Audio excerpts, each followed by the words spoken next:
New York City, la ville qui ne dort jamais. Quand on entend ce nom, on pense à des gratte-ciel, à la diversité culturelle et à des gens pressés qui se précipitent dans des taxis jaunes pour se rendre à leur rendez-vous. Mais il y a certains quartiers de la Grosse Pomme où même les chauffeurs de taxi ne s'aventurent pas de leur plein gré. Des quartiers qui, pendant des années, ont été considérés comme des zones interdites pour la police et rarement montrées au public pour préserver l'image de la ville. Mais aujourd'hui, on va justement s'intéresser à ces quartiers, car c'est là que s'est écrite l'histoire des gangs de rue new-yorkais. A major gang bust in New York City today. The NYPD arrested 14 alleged gang members. 32 alleged members of two violent street gangs were arrested today. More than 30 other alleged gang members have been charged.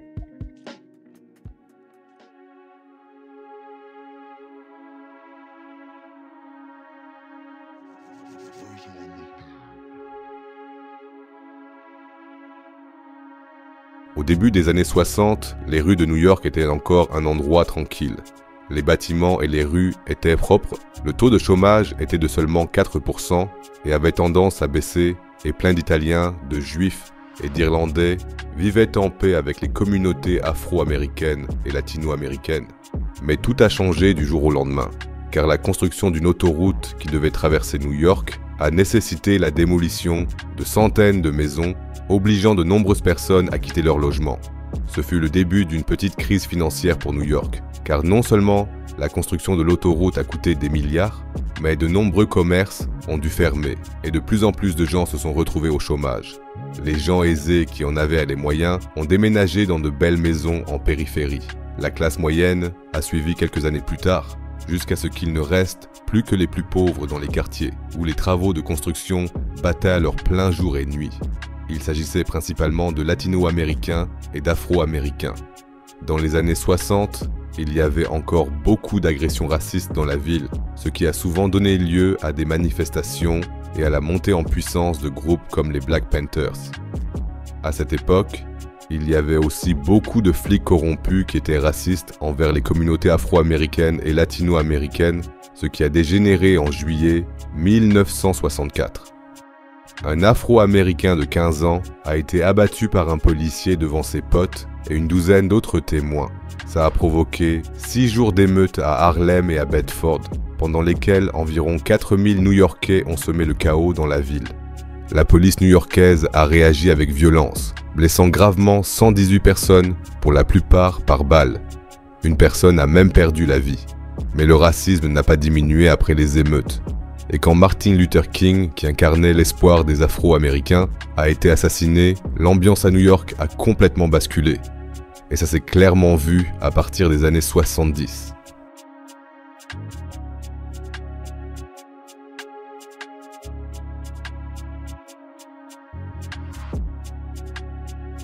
Au début des années 60, New York City comptait environ 500 meurtres par an. 10 ans plus tard, ce chiffre était passé à environ 1700 meurtres par an. La police est devenue de plus en plus corrompue, jusqu'à ce que plus personne ne veuille appeler la police. Ça a donné naissance à une société parallèle qui réglait ses affaires sans l'État.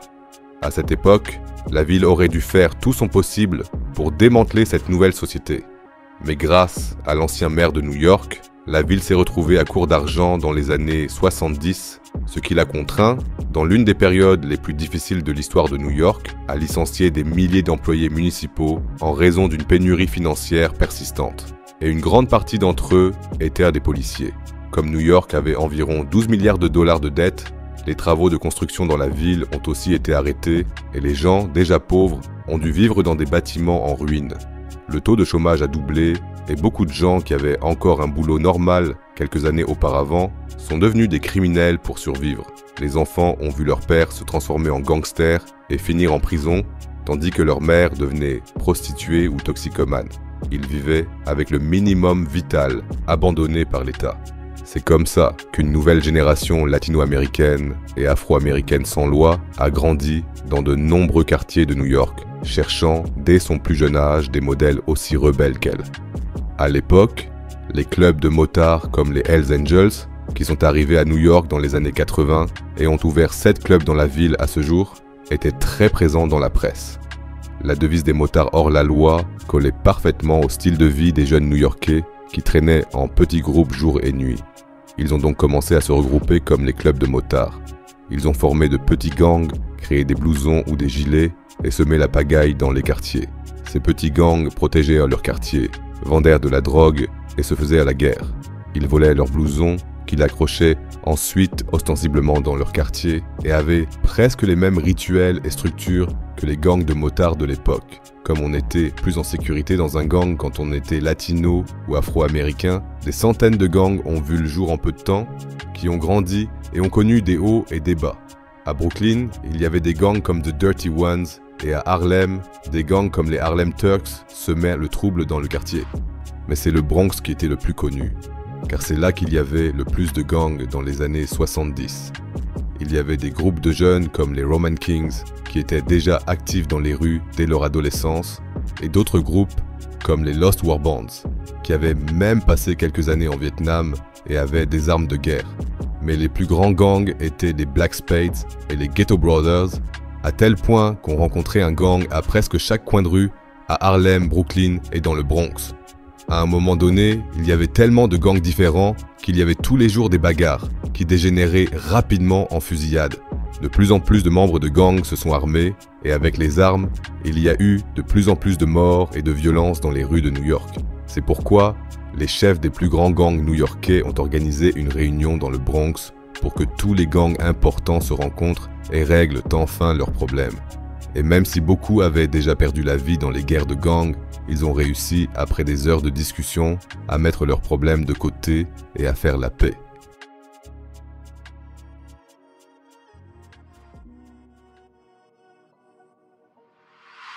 Grâce à la paix, les gangs ont pu bosser ensemble pour la première fois, et les premières fêtes de quartier ont vu le jour, financées par les gangs.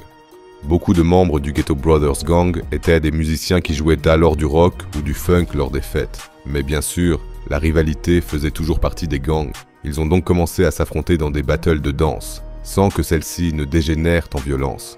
L'un des DJ de ces fêtes de quartier était le père du hip-hop, DJ Kool Herc, qui est devenu la star des festivaliers avec ses enceintes de 2 mètres de haut. Herc a inventé une nouvelle technique pour mixer les disques. Il prenait des morceaux de chansons en écoutant juste le beat et passait d'une platine à l'autre pour créer un instrumental ou parfois même un nouveau beat.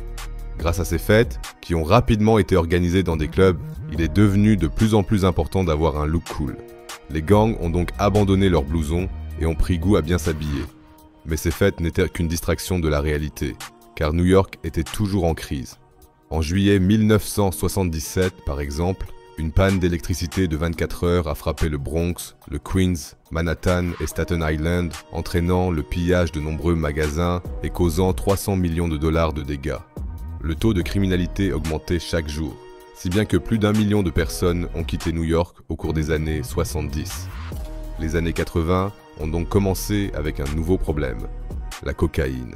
Cette nouvelle drogue, qui s'est rapidement transformée en crack, combinée à la pauvreté de la population, a rendu les rues de New York encore plus dangereuses.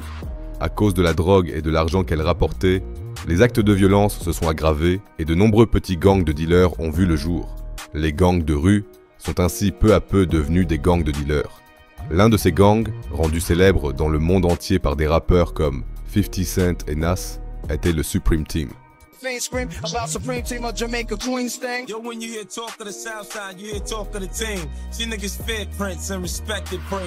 Le Supreme Team s'est formé au début des années 80 dans les rues du Queens et illustre parfaitement les gangs des années 80.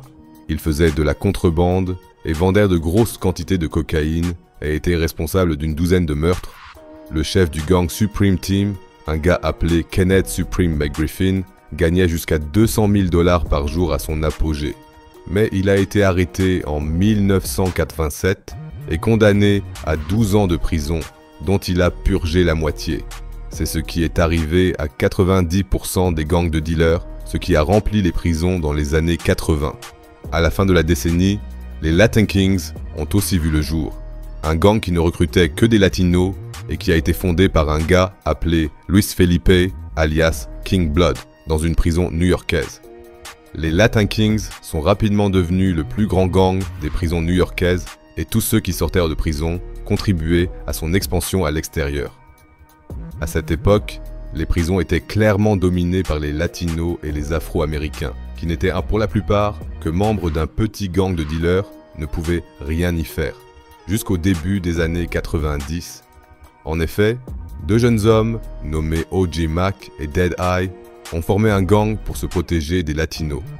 Comme le gang des Bloods était déjà très important sur la côte ouest dans les années 90 et que son nom était souvent mentionné dans les médias, ils se sont donné le nom de United Blood Nation.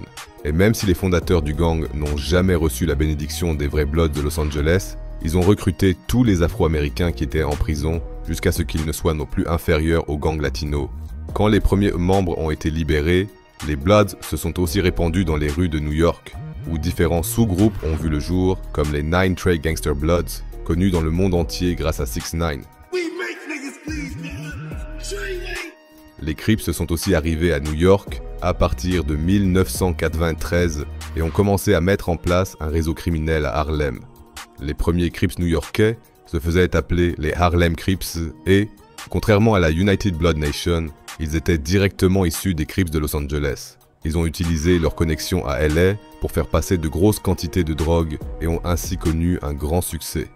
Quand le gang a grandi et a commencé à agir au-delà de Harlem, ils ont changé leur nom pour Rolling 30s Crips. Mais avec le temps, comme chez les Bloods, de petits sous-groupes se sont formés, qui se sont parfois affrontés. Les sous-groupes les plus connus des Crips sont probablement les GS9, créés par Bobby's Murder, et les G-Stone Crips, créés par Pop Smoke. À partir des années 2000, il y avait tellement de gangs différents que même la police ne s'y retrouvait plus. Des sous-groupes des Bloods se sont alliés à des membres des Crips, des membres de gangs qui étaient censés être alliés se sont battus entre eux et de nouveaux gangs ont régulièrement vu le jour. Même des gangs radicaux, comme les Gangster Disciples, sont venus à New York pour avoir leur part du gâteau. La police a donc décidé d'utiliser une nouvelle tactique pour mettre un frein à la culture des gangs qui prenait de l'ampleur, la procédure RICO. Cette tactique avait déjà permis de démanteler la mafia et a été utilisée à partir des années 2000 contre les gangs de rue à New York. Grâce à une affaire dite RICO, la police pouvait condamner tout un gang, même si un seul membre avait commis un délit. L'État pensait probablement pouvoir ainsi lutter contre les gangs violents qui recrutaient chaque jour de nouveaux membres. Cependant, ça a juste conduit beaucoup de membres de gangs en prison et pire encore, à leur libération. Actuellement, plus de 40 000 personnes sont derrière les barreaux à New York, tandis qu'un nombre similaire de personnes sont en liberté conditionnelle dans les rues.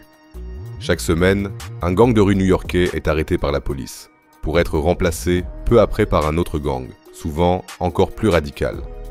Depuis quelques années, la nouvelle génération utilise même la musique drill pour promouvoir ses gangs et diffamer ses ennemis. Mais la police de New York continue de sévir sans pitié, ce qui explique pourquoi de nombreux rappeurs qui sont également membres de gangs ont été arrêtés. Il y a 2 semaines seulement, Jeff G et 30 membres de son gang de Brooklyn ont été arrêtés pour 140 chefs d'accusation. Les gangs de motards continuent eux aussi de se disputer, parfois jusqu'à la mort. Au début de l'année 2020, par exemple, une section des Hells Angels a déménagé de Manhattan dans le Bronx, un quartier qui appartient en réalité au club de motards Pagan MC. Les Pagans ont alors tiré sur le nouveau clubhouse des Hells Angels. Et en mai de la même année, le président de la section des Pagans du Bronx a été abattu par 2 Hells Angels. Ça montre bien que, même après 50 ans, rien n'a vraiment changé. On estime actuellement à 14 000 le nombre de membres actifs de gangs à New York. Et d'après les stats de l'année dernière, malgré toutes les mesures prises et les arrestations, la criminalité globale dans la ville a augmenté de 36%. Shit mec, c'est juste incroyable. Je me demande vraiment quand les Américains comprendront enfin qu'on ne résout pas les problèmes en enfermant les criminels. Mais c'est l'histoire des gangs de rue new-yorkais.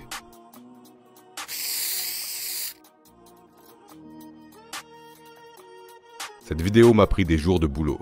Alors n'hésitez pas à la partager, prenez soin de vous et à la prochaine vidéo. À bientôt.